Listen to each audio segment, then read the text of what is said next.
வணக்கம் மக்களே, எல்லோரும் என்ன பண்ணுறீங்க? நல்லா இருக்கீங்களா? இன்றைக்கி பார்த்திங்கன்னா நம்ம வீட்டில் வந்து காய்கறி பிரியாணி, முட்டை வச்சேங்க. கோழி முட்டை வேக வச்சேன். சரிங்களா? இன்றைக்கி காலையில் எந்திரிக்க லேட் ஆகிடுச்சி. நல்ல வேளை இன்றைக்கி வந்து சனிக்கிழமை. என் மகன் வந்து ஒரு 9 மணிக்கு தான் போகணும், 8:30 தான் கிளம்பணும் அப்படின்னு சொல்லிட்டான். நல்ல வேலைங்க, இல்லைன்னா அவசரமாக தான் ரெடி பண்ணணும். அதனால் லேட்டாக எழுந்திரிச்சாலும் பரவாயில்ல, கொஞ்சம் லாத்தலாகவே செய்யலாம் அப்படின்ட்டு கொஞ்சம் பொறுமையாகவே இன்றைக்கி வேலையெல்லாம் பார்த்துட்டு அப்படியே குளித்து முடிச்சுட்டு அப்படியே வேலைக்கும் கிளம்பியாச்சுங்க. சரியான குளிருங்க. இன்றைக்கி வந்து இந்த முருகனுக்கும் ஐயப்பனுக்கும் மாலை போடுறவங்கள பற்றி தான் பேசலாம் அப்படின்னு நினச்சிட்டே இருந்தேன். தோணிக்கிட்டே இருந்துச்சு அவங்கள பற்றி பேசலாம் அப்படின்ட்டு. ஐயப்பன் கோயிலில் காமிக்காங்க, அவ்வளோ கூட்டங்க. ஃபேஸ்புக்கில் தான் பார்த்தேன் நினைக்கிறேன். அவ்வளோ கூட்டம், எல்லாம் தலையில் இருமுடியோடு அப்படியே நிற்க கூட இடம் இல்லாமல் அப்படியே கொய்யின்னு நிற்கிறாங்க. பார்த்துக்கோங்க, அவ்வளோ கூட்டம் காமிக்கிறாங்க ஐயப்பன் கோயிலில். என்ன, அந்த ஐயப்பன் தான் எல்லாரையும் பத்திரமா கூப்பிட்டு வரணுங்க. பாவமாக தான் இருக்குது. என்ன, அவ்வளோ கஷ்டப்பட்டு போகிறாங்க. விரதம் 48 நாள். கேரளாவில் வந்து அப்படி இருக்க மாட்டாங்கன்னு சொன்னாங்க. ஒரு வாரம் தான், மேக்ஸிமம் ஒரு வாரம் தான் இருப்பாங்களாம். ஒரு வாரம் விரதம் இருந்தாலும் இருமுடி கட்டி தான் போவாங்களாம். ஆனால் நம்ம தமிழ்நாட்டில் வந்து பொறுத்த வரைக்கும் அப்படி யாரும் போக மாட்டாங்க. குறைஞ்சது 48 நாள். கண்டிப்பாக 48 நாள் விரதம் இருக்கிறவங்க மட்டும்தான் இருமுடி சுமந்து போவாங்க, நான் பார்த்த வரைக்கும். பிறகு போகிறாங்க அப்படின்னா சும்மா மாலை போட்டு இருமுடி கட்டாமல் தான் போவாங்க. இந்த பக்கம் தமிழ்நாட்டை பொறுத்த வரைக்கும் அப்படி தான் போயிட்டு வருவாங்க. ஆனால் கேரளாவில் உள்ளவங்க சொன்னாங்க, ஒரு வாரம் விரதம் இருந்தாலும் இருமுடி கட்டி தான் போவாங்க அப்படின்னு ஒரு அக்கா என்கிட்ட சொல்லியிருக்காங்க. ஆனால் அவங்க வந்து ஐயப்பன் கோயிலுக்கு மாலை போட்டவங்க பார்த்திங்கன்னா ரொம்ப கடுமையாக விரதம் இருப்பாங்க கண்டிப்பாக.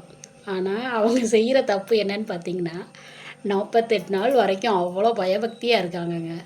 ஆனால் அந்த 48 நாள் விரதம் முடிஞ்ச பிறகு பார்த்திங்கன்னா, நான் வந்து திருச்செந்தூர் சொல்கிறேன், ஐயப்பன் கோயில் வந்து நான் போனதில்லை, அவங்கள பார்த்ததில்ல. திருச்செந்தூருக்கு மாலை போட்டு போகிறவங்கள பற்றி நமக்கு தெரியும். நம்ம ஆளுக்கு என்ன பண்ணுவாங்க பார்த்திங்கன்னா, கோயிலுக்கு போகிற வரைக்கும் காலையில் எழுந்திரிச்சோமா, குளித்தோமா, பட்டையை போட்டோமா, கோயிலுக்கு போனோமா அப்படின்னு ஒரே பயபக்தியாக இருக்காங்கங்க. எல்லாரையும் அவங்கள வந்து சாமி சாமின்னு கூப்பிட்றது என்ன, அவங்களே ஒரு முருகன் மாதிரியே நினச்சி அவங்களும் நடந்துக்கிடுவாங்க. வீட்டில் இருக்கவங்களும் சாமி சாமின்னு கூப்பிட்டு மரியாதை, பயங்கர மரியாதையாக இருக்குங்க. ஆனால் நம்ம ஆட்கள் என்ன செய்வாங்கன்னு பார்த்திங்கன்னா, அந்த மாலையை கலட்டினோன்னு நேராக போகிற இடம் ஒயின் ஷாப்பு தாங்க. அது எங்கே, கோயிலில் வச்சு அடிச்சிடுறாங்க. கோயிலில் வச்சு அடிச்சுட்டு அங்கேயும் படுத்துடுறது. இதுக்கு எதுக்கு மாலை போடணும்? ஒரு வாரம் அவ்வளோ பயபக்தியாக திருச்செந்தூருக்கு மாலை போடுறவங்க மேக்ஸிமம் 30 நாள் இருப்பாங்க, 15 நாள் இருப்பாங்க, ஒரு வாரம் இருக்கிறவங்களும் இருப்பாங்க. அவ்வளோ பயபக்தியாக இருக்கீங்கல்ல, ஏன் அதை வாழ்நாள் பூரா கடைப்பிடிச்சி அவங்க குடும்பம், அவங்க பிள்ளைங்க, அவங்க பொண்டாட்டி எல்லோரும் சந்தோஷமாக இருப்பாங்கல்ல, அதையே செய்ய மாட்டேங்கிறீங்க. இதில் அவங்கள சாமி சாமின்னு வேற கூப்பிடணுமா?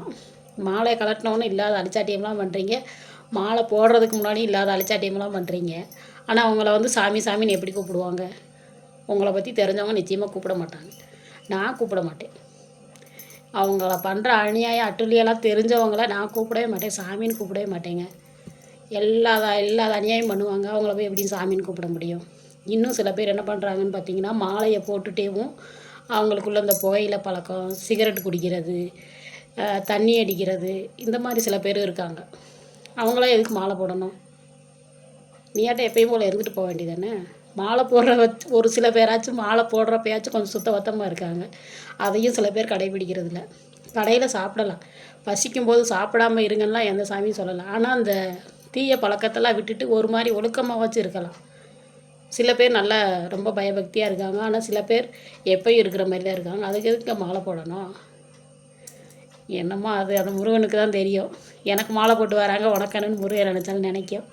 எனக்கு சொல்லணும்னு தோணுச்சு பார்த்துக்கோங்க. இப்போ எங்கே பார்த்தாலும் மாலை போட்டவங்களா கண்ணுக்கு தெரியுறாங்களா? சரி, அதனால் அதை பற்றி ஒரு வீடியோ போடுவோம் அப்படின்ட்டு பேசியிருக்கேங்க. நம்ம வீடியோவுக்கு லைக் பண்ணுங்கள் மக்களே. அப்புறம் நம்ம வீட்டில் மாலை போட்டிருக்கவங்க யாராச்சும் இருந்தாங்கன்னா சாமின்னு கூப்பிட்டு பயபக்தியாக எல்லோரும் நல்லபடியாக கோயில்களுக்கு போயிட்டு வாங்க, சரிங்களா? ஓகே உறவுகளே, நம்ம வீடியோவுக்கு லைக் போட மறந்துடாதீங்க, சரிங்களா? முருகா, நான் ஏதாவது தப்பாக பேசியிருந்தா மன்னிச்சுக்கோ முருகா. உள்ளதை தான் சொன்னேன். ஓகே மக்களே. Okay bye. லைக் போட்டுருங்க.